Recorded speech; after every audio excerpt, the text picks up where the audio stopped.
Cerita diawali dengan memperlihatkan orang bos metropolitan baru saja tiba di gedung tempatnya bekerja, di mana si pria tersebut memberikan sebutir peluru kepada asistennya untuk diperiksa. Yang ternyata peluru tersebut adalah salah satu jenis peluru langka yang tidak bisa dilacak. Dan tiba-tiba, ya, di seberang gedung terdapat beberapa pemuda bayaran yang sudah siap membunuh si bos. Namun alih-alih akan kabur, si bos justru bermaksud untuk melompat dengan mengambil ancang-ancang sejauh mungkin untuk bisa sampai ke gedung di seberangnya.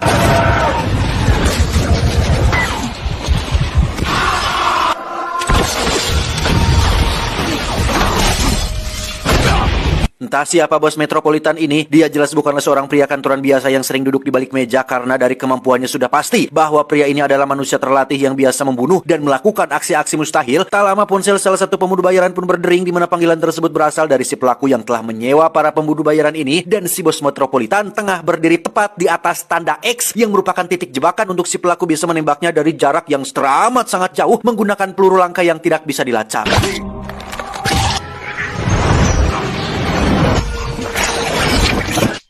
Kisah akan berfokus pada seorang manajer akuntan bernama Wesley Gibson, seorang pria kantoran menyedihkan yang setiap harinya selalu mengulangi aktivitas yang sama seperti diintimidasi oleh bosnya yang tak pernah sedikit pun menghargai pekerjaan Wesley, sang kekasih yang berselingkuh dengan teman kantornya yang bernama Barry, dan kondisi tubuhnya yang sering mengalami panic attack atau serangan panik, sehingga Wesley harus rutin mengkonsumsi obat penenang hampir setiap hari. In fact, the only thing I do...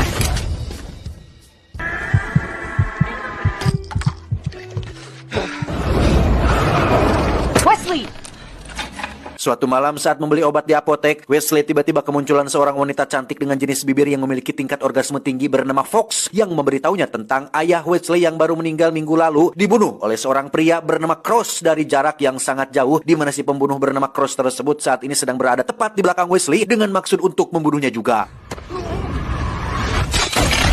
Ya, terjadi baku tembak antara Fox dan Cross, di mana skill menembak mereka berdua berada pada tingkat atau level melebihi manusia konvensional pada umumnya. Terlebih lagi Fox menggunakan senjata api unik yang ujungnya bisa belok kanan dan belok kiri untuk mempermudahnya mengincar posisi si target. Wesley yang tidak tahu apa-apa pun memilih untuk pergi dari sana, tapi tiba-tiba...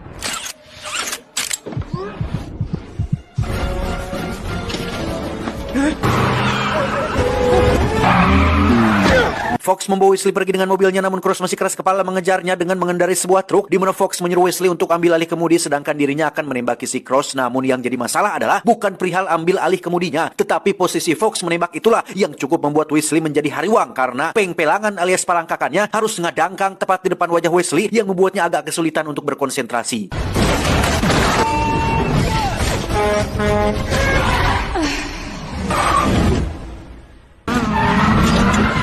Karena truk yang dikendarainya kalah cepat, Cross harus kehilangan mereka saat sebuah bus menghalangi jalannya. Namun disinilah kita akan diperlihatkan dengan satu kemampuan menembak yang sangat luar biasa sekaligus sangat mustahil dilakukan di dunia nyata, yaitu membelokkan peluru. Pada akhirnya, Cross pun mundur sedangkan Wesley dan Fox bisa lolos meski mobil sport mahalnya ringsek tidak ketulungan. Singkat cerita, Wesley yang baru siuman dari pingsan pun seketika terkejut saat berada di tempat asing yang di situ ada beberapa kawan Fox, termasuk satu om-om bernama Sloan yang merupakan pimpinan dari sebuah organisasi yang bertajuk Fraternity of Assassin atau persaudaraan pembunuh yang bertugas untuk membunuh orang-orang sesuai takdir yang telah ditentukan, di mana Wesley dipaksa untuk menembak sayap 3 ekor lalat yang sedang terbang, yang hal itu sangat mustahil untuk dilakukan. Ya, alangkah terkejutnya Wesley saat dirinya mampu melakukan hal itu dengan sangat akurat, di mana Sloan menjelaskan bahwa serangan panik yang sering dialaminya bukanlah suatu kondisi penyakit, melainkan suatu anugerah yang membuatnya mampu melihat sesuatu dalam gerak lambat karena jantungnya berdetak 400 kali lebih cepat dari manusia normal pada umumnya, yang kemampuan tersebut juga dimiliki oleh almarhum ayahnya yang mati di adegan awal tadi. Sloan juga menjelaskan bahwa ayahnya dibunuh oleh seorang pengkhianat organisasi bernama Cross, orang yang sama yang berniat untuk membunuhnya di apotek tadi, sehingga tujuan daripada Wesley dibawa ke sini adalah untuk melindunginya, melatihnya, merekrutnya, supaya bakat yang dimilikinya tidak sia-sia dan berguna untuk membalas dendam atas kematian ayahnya. Tak hanya itu, semua aset milik ayahnya kini sudah ditransfer ke rekening Wesley, termasuk pistol favoritnya yang saat ini dipegang oleh Wesley pun resmi menjadi hak milik pribadinya. Namun dengan semua kemendadakan ini, Wesley tentu saja merasa ruas, was-was, dan masih tidak habis pikir, masih belum bisa menerima semua penjelasan Sloan tersebut. Singkat cerita, Wesley sudah kembali ke kontrakannya dengan sang kekasih tukang selingkuh yang masih tertidur tepat di sampingnya, di mana Wesley sempat mengira jika itu semua hanyalah mimpi, tetapi saat pistol ayahnya jatuh ke lantai, disitulah Wesley menyadari jika semua yang terjadi tadi adalah nyata, sehingga Wesley segera menyembunyikan pistol tersebut di dalam toilet.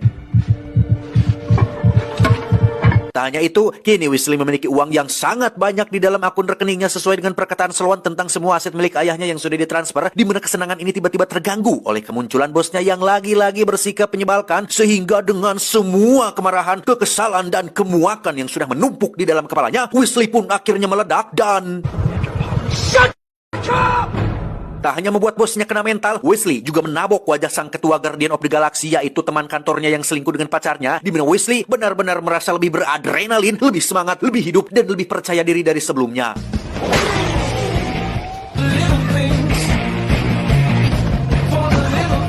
Ya, Wesley pun memutuskan untuk ikut dengan Fox pergi ke markas organisasi pembunuh yang bertempat di sebuah pabrik tekstil, di mana Wesley bermaksud untuk menerima tawaran Sloan tentang ajakannya semalam yang ingin merekrutnya menjadi anggota organisasi. Tetapi sebelum itu, Wesley harus melewati serangkaian tes untuk melihat seberapa besar motivasinya untuk bergabung dengan mereka semua.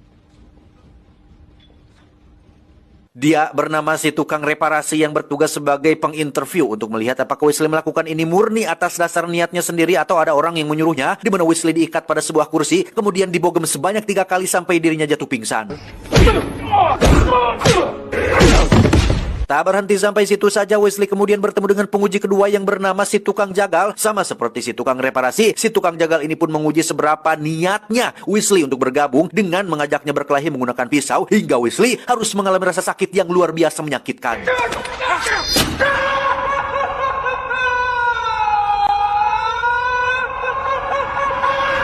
Wesley terbangun di dalam bak mandi berisi penuh dengan cairan lilin yang sudah mengeras, di mana hal ini merupakan sebuah metode kuno untuk menyembuhkan luka seperti sayatan, patah tulang, kadas, kuris, kurap, dan rombehen dalam waktu hanya hitungan jam saja. Dan yang bertanggung jawab atas hal ini adalah seorang pria Rusia, kita panggil saja si Rusia, yang memberikan Wesley seteguk minuman beralkohol.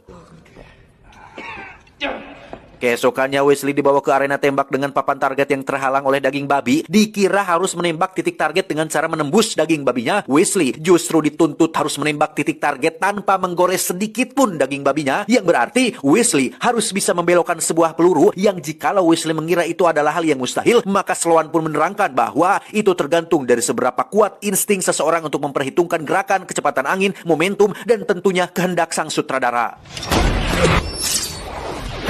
Sebelum mempraktekannya, Wesley akan dilatih oleh Fox untuk memperkuat instingnya dengan cara menangkap penggulung rajutan yang bergerak sangat cepat sekali, di mana Wesley sangat kesulitan melakukannya hingga membuat tangannya mengalami luka-luka. Tak berhasil dengan penggulung rajutan, Fox mengajak Wesley naik ke atas sebuah kereta api yang sedang melaju kencang, di mana kegiatan berbahaya ini merupakan termasuk dalam latihan memperkuat insting supaya Wesley bisa membelokkan peluru. Namun karena ini adalah yang pertama kali baginya, Wesley langsung ngagolir setelah terbentur beton jembatan. Dan lagi, Wesley terbangun di dalam bak cairan lilin dengan si Rusia yang sedang bermain dengan tikusnya. Dia menunjukkan suatu metode yang katanya diciptakan oleh almarhum ayah Wesley, yaitu dengan menempelkan peledak berukuran kecil pada sebuah tubuh tikus dan menjadikannya sebagai senjata yang mematikan.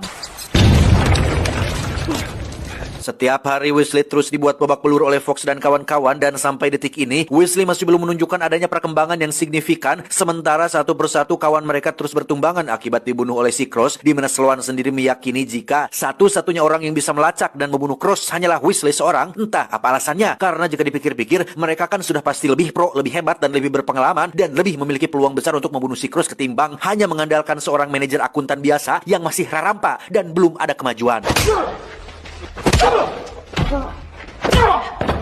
Dirasa Wesley butuh dorongan yang lebih kuat dari hanya sekedar latihan, Sloan pun mengajak Wesley ke ruang pribadi milik almarhum ayahnya untuk ditunjukkan apa saja barang milik beliau, sekaligus dijelaskan tentang alasan Cross membunuh ayahnya yang ternyata didasari oleh rasa iri dan dengki akibat merasa tersaingi oleh kehebatan sang ayah yang punya kemampuan dan bakat alami sebagai seorang calon pembunuh legenda. What I could never care about anything before this is my father. Dari situlah Wesley mulai mikir dan mulai giat berlatih, termasuk melakukan investigasi mandiri dengan menyelidiki peluru langka tak terlacak yang selalu digunakan oleh si Cross, hingga menyisakan satu pertanyaan tentang kenapa hanya Wesley saja yang lolos dari si Cross, padahal dari catatan yang ada, Cross adalah sosok pembunuh sempurna yang tidak pernah satu kali pun melakukan kesalahan ataupun gagal membunuh targetnya, sehingga hal ini agak sedikit janggal dan aneh. Tetapi Wesley memilih untuk tidak memikirkannya dulu. Move he ever made Every attack he ever exits, bullets untraceable, of course. Surrounded by Secret Service agents. Kembali ke latihan setelah berminggu-minggu selalu dihajar dan diintimidasi oleh para pelatih. Kini saatnya Wesley mulai bangkit dengan melakukan perlawanan yang dilakukan secara spontan. Hingga si tukang reparasi dan si tukang jagal harus merasakan rasa sakit yang sama seperti yang Wesley rasakan selama berminggu-minggu terakhir ini. Tak hanya itu, Wesley juga berhasil dalam ujian kereta api termasuk menangkap penggulung rajutan tanpa melukai sedikit pun dari tangannya.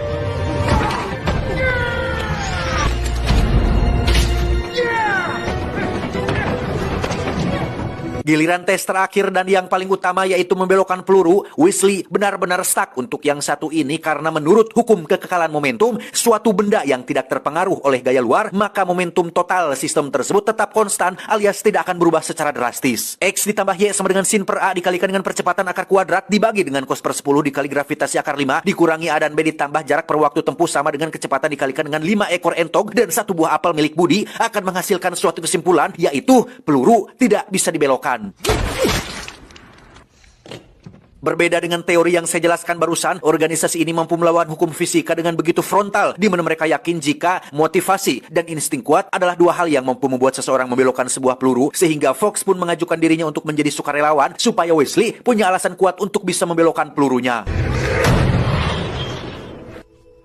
Sukses membelokkan peluru, Wesley pun diajak Sloan untuk mengetahui tentang asal-usul organisasi ini yang sudah terbentuk sejak 1000 tahun yang lalu. Mereka memiliki sebuah visi dan misi untuk menjaga kedamaian di muka bumi ini dengan cara membunuh calon-calon orang jahat yang akan menimbulkan kerusakan atau kemungkaran di masa depan. Dan ini adalah sebuah mesin tenun takdir yang sudah ada sejak 1000 tahun yang lalu. Mesin tenun ini menghasilkan kain berisi kode untuk dipecahkan menjadi nama lengkap seseorang yang merupakan nama target yang harus mereka bunuh. Meski target mereka belum melakukan kejahatan dan kesalahan, tetapi Sloan dan organisasi ini tetap akan membunuh targetnya, dan justru itulah tugas utama mereka, yakni mencegah terjadinya kejahatan dengan cara membunuh si target sebelum mereka benar-benar melakukan kejahatannya di masa depan. Semua ini dilakukan atas dasar keyakinan pada takdir, menggantungkan nasib dan nyawa seseorang berdasarkan kain yang dibuat oleh mesin tenun, di mana Wesley mendapat tugas pertama untuk membunuh seorang target yang merupakan orang kantoran yang meski Wesley tidak mengenalnya sama sekali dan tidak tahu apa dosanya, Sloan tetap meminta Wesley untuk bunuh target tersebut, hitung-hitung latihan sebelum membunuh si Cross.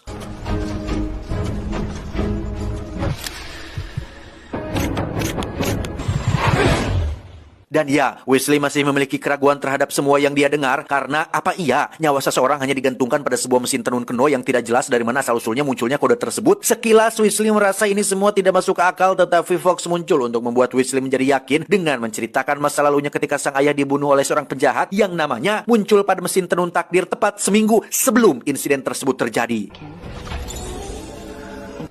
Dad was a federal judge. Setelah mendengar cerita masa lalu Fox yang begitu menyedihkan, Wesley pun mulai yakin dengan semua yang Sloan ceritakan, di mana Wesley langsung beraksi pada malam itu juga dan berhasil membunuh si target dengan teknik membelokkan pelurunya. Selanjutnya Wesley mendapat target baru yang merupakan seorang bos mafia dengan mobil anti pelurunya, sehingga untuk yang satu ini Wesley harus menggunakan treatment khusus, yaitu berkolaborasi dengan Fox untuk melakukan backflip sehingga Wesley punya kesempatan untuk membunuhnya dari atas. Sukses dengan dua misi pertamanya, Wesley pun pulang ke kontrakan untuk mengambil pistol milik sang ayah yang dia simpan di kamar mandi, yang kebetulan di situ ada Barry, baru saja selesai ikeh-ikeh kimochi dengan pacarnya, yang karena si pacar terus nyerocos merendahkan sosok Wesley yang pecundang, lemah syahwat dan kurang menarik, membuat Fox menjadi geram sendiri hingga dia memutuskan untuk masuk dan mencium Wesley tepat di hadapan Barry dan pacarnya. He's a man. Tepat saat Fox sedang pergi mengambil mobil, Wesley yang sendirian pun didatangi oleh si Cross yang langsung menarik pelatuk hingga terjadi momen langka, yaitu dua peluru yang saling beradu secara akurat. Entah fakta apa yang sebenarnya belum terungkap, Cross bisa saja membunuh Wesley dengan sangat mudah sekali, tetapi dia tidak melakukannya dan justru memancing Wesley untuk mengejarnya ke sebuah gedung sepi yang di situ Wesley sempat kehilangan Cross yang lari seperti bajing dan tiba-tiba... Ya, akibat panik, Wesley tak sengaja menembak si Rusia tepat di dadanya, di mana Cross sendiri kembali melakukan tembakan berbelok yang tepat mengenai lengan kiri bagian atas si Wesley. Nyawa si Rusia tak tertolong, Wesley yang merasa bersalah pun semakin dibuat benci kepada si Cross yang menjadi penyebab atas semua kematian ini, yang dengan peluru yang masih bersarang di lengannya, Wesley mencoba untuk meneliti peluru tersebut yang alhasil ditemukanlah bahwa peluru yang Cross gunakan kali ini bukanlah peluru langka yang tidak atau sulit dilacak karena Wesley sudah mengantongi nama dan foto sang pembuat peluru tersebut, yakni seseorang bernama Peckworski yang tinggal di sebuah biara yang merupakan lokasi awal dibentuknya organisasi ini. This place, is where the fraternity was born. Wesley pun meminta izin kepada Sloan untuk berangkat sendirian supaya Cross tidak kagok untuk muncul kembali di hadapannya. Di mana saat Wesley sudah pergi, Sloan memperlihatkan Fox sebuah fakta mengejutkan tentang nama Wesley yang muncul dari mesin tanun takdir, yang berarti Wesley harus segera dibunuh setelah dia berhasil melenyapkan si Cross, yang tugas tersebut diberikan kepada Fox yang merupakan orang terdekat Wesley di organisasi ini.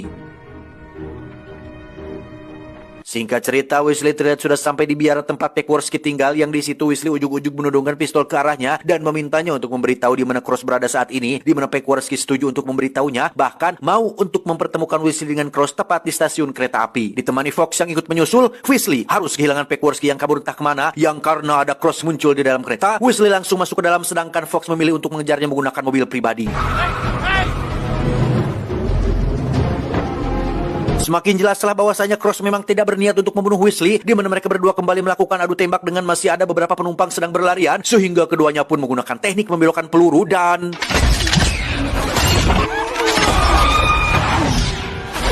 Fox sendiri memutuskan untuk ikut masuk ke dalam kereta dengan cara melompatkan mobilnya ke dalam salah satu gerbong, sehingga kereta bagian belakang mengalami anjlok yang membuat masinis harus memberhentikan keretanya tepat di atas jurang.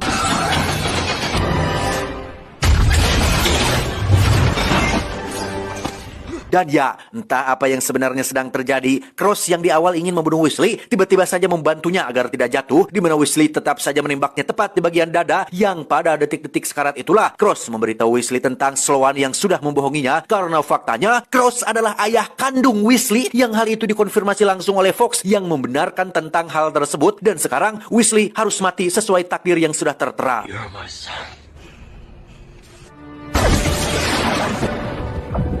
Singkat cerita, setelah selamat dari momen tadi, Wesley kini terbangun di sebuah apartemen yang berseberangan langsung dengan kontrakan miliknya, di mana di situ sudah ada Peckworski yang ingin memberitahu tentang fakta yang sebenarnya sedang terjadi. Cross, ayahnya, adalah mantan anggota organisasi yang memilih untuk keluar setelah menemukan fakta tentang nama Sloan yang muncul dari mesin tenun takdirnya, di mana Sloan tidak bisa menerima hal itu dan mulai merekayasa target yang harus dibunuh sesuai dengan kepentingan pribadinya. Hal itu pula lah yang menjadi alasan kenapa Cross ayahnya memilih untuk tidak merawat Wesley, bukan tidak sayang, tetapi almarhum sengaja membiarkan Wesley sendirian supaya bisa memiliki kehidupan normal seperti orang pada umumnya.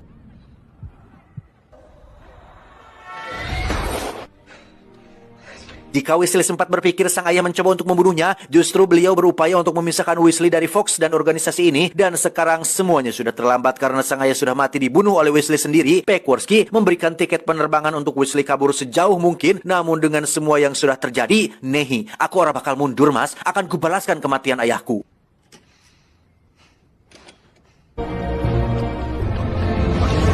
Memanfaatkan pengetahuan milik ayahnya, Wesley pun merancang sebuah rencana untuk membuat pasukan tikus peledak untuk menghancurkan Sloan dan organisasinya, dimulai dengan membeli selai kacang dalam jumlah yang banyak untuk merekrut gerombolan tikus yang sering berkumpul di lokasi tempat pembuangan sampah.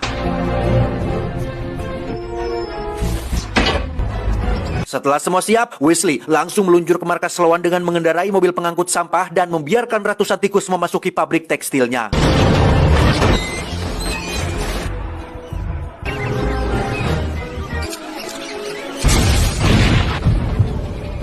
Setelah beberapa tikus meledak, kini saatnya Wesley menunjukkan kemampuannya, di mana dia berencana untuk melawan mereka semua secara terang-terangan dengan hanya sendirian saja.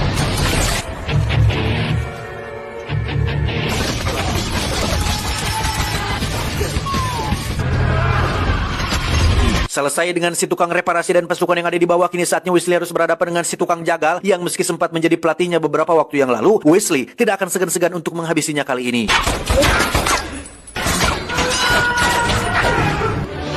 Tiba di perpustakaan, Wesley nampaknya tidak bisa berbuat banyak saat Fox dan anggota organisasi menodongkan pistol ke arahnya, di mana Wesley langsung menunjukkan bukti bahwa nama Sloan muncul sebagai target yang harus dibunuh. Yang di situ Sloan langsung melakukan pembelaan diri dengan menunjukkan bahwa nama Fox dan semua orang yang ada di ruangan ini juga sudah muncul, yang berarti mereka semua harus mati dan dipersilakan untuk mengarahkan pistol ke kepala masing-masing dan tarik pelatuknya jika itu adalah apa yang mereka inginkan. Sloan menegaskan bahwa apa yang dirinya sudah lakukan adalah bukan untuk kepentingan dirinya sendiri, melainkan untuk kepentingan bersama. Di bawah kepemimpinannya, organisasi ini semakin hari semakin kuat, persaudaraan semakin erat, sehingga sekali lagi, jika mereka tidak setuju dengan perkataan Sloan, silahkan arahkan pistol ke kepala masing-masing, atau bunuh Weasley dan lanjutkan kembali hidup mereka. Di saat yang lain tidak peduli dengan takdir mesin tenun dan berniat untuk membunuh Weasley, hanya Fox lah satu-satunya orang yang percaya dengan nasibnya yang harus mati, sehingga dia pun melakukan sebuah tembakan yang semakin mustahil, bukan lagi membelokkan peluru, tetapi memutarkan peluru.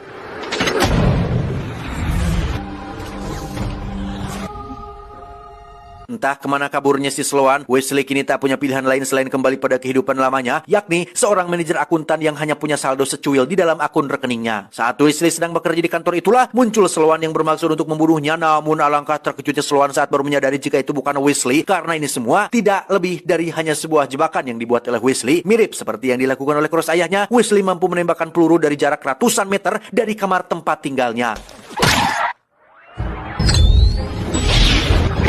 Of my life. Tamat ending yang cukup membagongkan.